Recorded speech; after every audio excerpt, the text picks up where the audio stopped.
जय हिंद, नमस्कार। मैं साथियों, इंटरनेशनल रिलेशन में आप सभी का एक बार फिर स्वागत है। आज का जो हमारा सेशन है इसमें समझेंगे कि जो क्या ईवीएम यानी कि इलेक्ट्रॉनिक वोटर मशीन होती है, इसको क्या हैक किया जा सकता है और जो बीजेपी है वो क्या इलेक्ट्रॉनिक वोटर मशीन को ही हैक करके इस बार लोकसभा का चुनाव जीतेगी। और ईवीएम हैक को लेकर के जो हम बात करेंगे वो किसी विशेष पार्टी या नेता को लेकर के नहीं करेंगे। यह जो फैक्ट हम आपको इसमें बताएंगे वो फैक्ट सुप्रीम कोर्ट और इलेक्शन कमीशन के जो तथ्य हैं उनसे समझेंगे कि जो ईवीएम है उसको क्या हैक किया जा सकता है।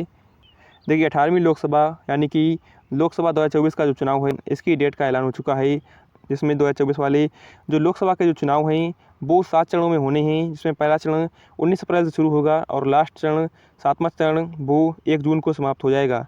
यानी कि इसकी वोटिंग वो 19 अप्रैल से शुरू होकर के 1 जून तक चलेगी। इसके बाद जो मतों की गणना है वो 4 जून को की जाएगी और 4 जून को ही जो लोकसभा 2024 है इसके चुनाव का रिजल्ट घोषित कर दिया जाएगा।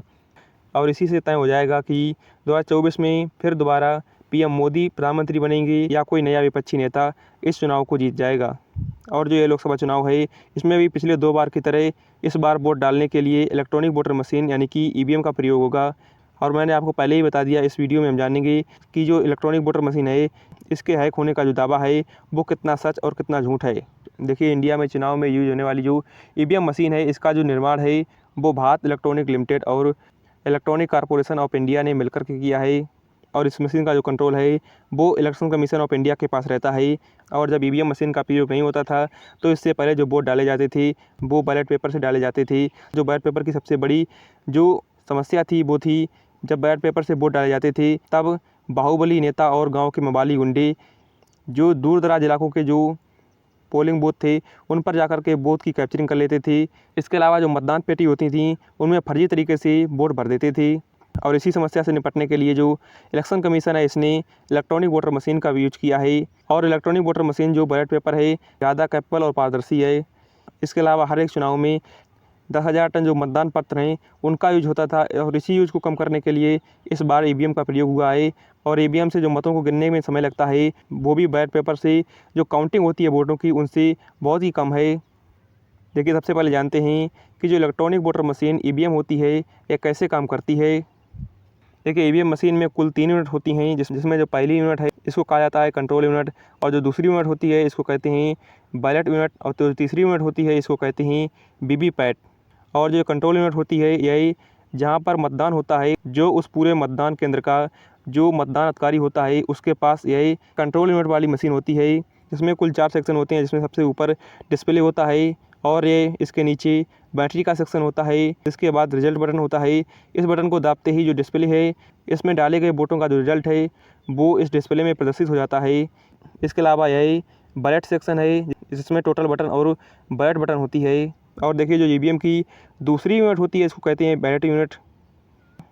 और इसी यूनिट में जो मतदाता हैं वो अपना वोट डालते हैं। और इसमें वोट डालने के लिए जो मतदान अधिकारी होता है वो कंट्रोल यूनिट में बैलेट बटन दबाता है। इसके बाद जो बैलेट यूनिट में रेडी का बटन दिखता है, इसके बाद आप किसी भी उम्मीदवार को जिसके सामने वाले चिन्ह पर उसका नाम और फ़ोटो होगी उसको आप वोट दे सकते हैं। इस नीली वाली बटन है इन पर दाब करके, जब आप बटन को दाब देंगे तो यहाँ पर एक लाल लाइट जग जाएगी। इससे आपको पता लग जाता है कि आपका वोट इस प्रत्याशी को डाल दिया गया है। और आप अगर इसके बाद 10 बार भी बटन दाब देते हैं फिर भी आपने जो पहले नंबर पर बटन दाबा है उसी को ही वोट जाएगा। देखिए, ईवीएम की जो तीसरी यूनिट होती है इसको कहते हैं वीवीपैट। इसका वीवीपैट का पूरा फॉर्म होता है वोटर वेरिफिकेबल पेपर ऑडिट ट्रायल। यानी कि इसका जो काम होता है वो होता है कि जब कोई वोटर यानी कि मतदाता किसी प्रत्याशी को जब वोट डाल देता है उसके बाद जो ये वीवीपैट होता है इसमें उस मतदाता का चुनाव चिन्ह, नाम और क्रम संख्या इस वीवीपैट में पर्ची के रूप में आ जाती है। और जो ये वीवीपैट में पर्ची है ये 60 सेकंड तक प्रदर्शित होती है। इसके बाद ये पर्ची नीचे बॉक्स में गिर जाती है। और इसके बाद जब मतदान केंद्र पर पूरी वोटिंग हो जाती है तो पोलिंग बूथ पर जो मतदान करने वाला जो अधिकारी होता है वो इस मशीन को क्लोज कर देता है और इसमें सील लगा देता है। और जब ये सील लगाई जाती है तो इस मशीन में इसका टाइम रिकॉर्ड हो जाता है। अगर इसके बाद कोई भी व्यक्ति इसमें छेड़छाड़ करे तो इसका पता लग जाएगा। इसके अलावा मतदान होने के बाद जो पोलिंग बूथ से ईवीएम मशीनें होती हैं ये दोबारा स्ट्रॉन्ग रूम में चली जाती हैं और स्ट्रॉन्ग रूम को पूरे ज़िले की सबसे सुरक्षित जगह मानी जाती है। देखिए, अब जानते हैं कि जो ईवीएम होती है वो कितनी ज़्यादा सुरक्षित होती है। देखिए, जब चुनाव की जो तारीखें हैं वो निकट आ जाती हैं तो इसके बाद जो इलेक्शन कमीशन है वो इन ईवीएम मशीनों को जिन भी ज़िलों में चुनाव होना होता है उन ज़िलों में इन ईवीएम मशीनों को भिजवाता है और इलेक्शन कमीशन द्वारा भेजी गई इन मशीनों को उस ज़िले के जो स्ट्रॉन्ग रूम होता है उसमें रख दिया जाता है। और जो स्ट्रॉन्ग रूम होता है इसमें जब मशीनों को रखा जाता है तो इसमें 24 घंटे CCTV की नज़र में रखा जाता है और इन मशीनों को किसी भी पार्टी का प्रतिनिधि या प्रत्याशी इन मशीनों को चेक कर सकता है कि इनसे कोई छेड़छाड़ तो नहीं हुई। इसके अलावा इनकी जो पिछली रिकॉर्डिंग है जब से इनको इस स्ट्रॉन्ग रूम में रखा गया है वो रिकॉर्डिंग भी मांग सकता है।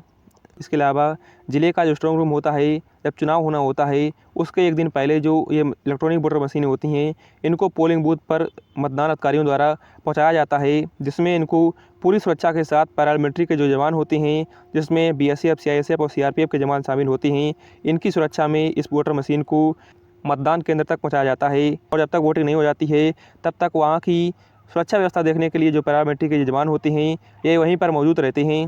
देखिए, आप समझते हैं कि जो इलेक्ट्रॉनिक वोटर मशीन होती है इसको क्या हैक किया जा सकता है। देखिए, जो EVM होती है इसकी जो तीनों यूनिट होती हैं इनको जोड़ने के लिए एक 5 मीटर लंबी केबल का यूज़ किया जाता है और इसी केबल से इन तीनों मशीनों को आपस में जोड़ दिया जाता है। इसके अलावा इसमें कोई दूसरी केबल का यूज़ नहीं किया जाता है। और जो EVM की बैलेट यूनिट है इसको पावर देने के लिए इसमें किसी वायर का यूज़ नहीं किया जाता है, क्योंकि इसकी जो हैकिंग है उसको रोकने के लिए इसमें 6 वोल्ट की बैटरी को डाल दिया जाता है। और इस बैटरी की जो क्षमता होती है कि इस बैटरी का यूज़ करके 3840 वोट डाले जा सकते हैं इस पूरी मशीन से। लेकिन जो इलेक्शन कमीशन है वो सिर्फ 2000 वोट पर एक EVM मशीन को अलॉट करता है। इसके अलावा जो EVM मशीनें होती हैं इनमें से प्रत्येक EVM मशीन का एक सीरियल नंबर होता है और जो सीरियल नंबर है ये जब इन मशीनों को स्ट्रॉन्ग रूम में स्टोर किया जाता है उसके बाद ही मिलता है। और ये सीरियल नंबर जब किसी पोलिंग बूथ पर चुनाव होने की जो डेट होती है वो बिल्कुल करीब आ जाती है तब EVM मशीन को polling booth wise serial number प्रदान किया जाता है। और इन सीरियल नंबर को जो इलेक्शन कमीशन के अधिकारी और जो पार्टी के प्रतिनिधि होते हैं वो इनको मिलाते हैं। इसके अलावा जो इलेक्शन कमीशन की EVM मशीन है यह एक टेम्पर प्रूफ मशीन है, जिससे जो EVM मशीन है इसको ना किसी वाईफाई से कनेक्ट किया जा सकता है, ना ही किसी ब्लूटूथ डिवाइस से और ना ही किसी आउटसाइड केबल या वायरलेस कनेक्शन नहीं किया जा सकता है इसमें। इसके अलावा जो EVM है इसको इंटरनेट से भी कनेक्ट नहीं किया जा सकता है। और जो इलेक्शन कमीशन है वो खुल कर के दावा करता है कि जो हमारी ये मशीन है वो एक टेम्पर प्रूफ यानी कि हैक प्रूफ है। वहीं कुछ वर्ष पहले दिल्ली के असेंबली में ये जो नेताजी हैं भारद्वाज जी, इन्होंने एक मामला उठाया था कि जो EVM मशीन है इसको इस प्रकार से हम हैक कर सकते हैं, जिसमें इन्होंने जो EVM मशीन है इसका एक प्रोटोटाइप बनाया था उसको इन्होंने दिल्ली असेंबली में ही हैक करके दिखाया था। लेकिन ये नेताजी ये बात भूल गए थे कि ये जो मशीन है वो हमारे खुद ही द्वारा बनाई गई है। इस प्रकार आप समझ सकते हैं कि आप SBI या पंजाब नेशनल बैंक यानी कि PNB इन बैंकों की जैसी कोई वेबसाइट बना दो और उनको खुद ही हैक कर दो तो इससे आप इस बात को साबित नहीं कर सकते हैं कि मैंने SBI और PNB की जो साइट है उसको हैक कर दिया है। तो इसी प्रकार से इन्होंने जो EVM मशीन है इसको हैक करके दिखाया था। लेकिन आपको EVM को लेकर के एक बार बता दें कि जो EVM है इसकी जो किट है वो अमेज़ॉन पर अभी उपलब्ध है, जिसको खरीद करके आप भी मनोरंजन के लिए EVM मशीन बना सकते हैं। वहीं जब इस प्रकार के मामले बहुत ही ज़्यादा बढ़ने लगे तो इलेक्शन कमीशन और सुप्रीम कोर्ट ने कहा था कि हम चैलेंज देते हैं, जो इंडिया की 50 से भी ज़्यादा तो बड़ी बड़ी पार्टियां हैं उनको चैलेंज देते हैं, कोई भी पार्टी अपना कोई भी व्यक्ति भेज करके हमारी इस इलेक्ट्रॉनिक वोटर मशीन है इसको हैक करके दिखा दे। तो इनमें से जितनी भी पार्टियां हैं उन्होंने अपना कोई भी प्रतिनिधि इस वोटर मशीन को हैक करने के लिए नहीं भेजा, क्योंकि ये जानती थी कि अगर मैंने इस वोटर मशीन को हैक नहीं कर पाया तो इससे हमारी बदनामी होगी और इससे जो हमारा वोट बैंक है वो भी कट जाएगा।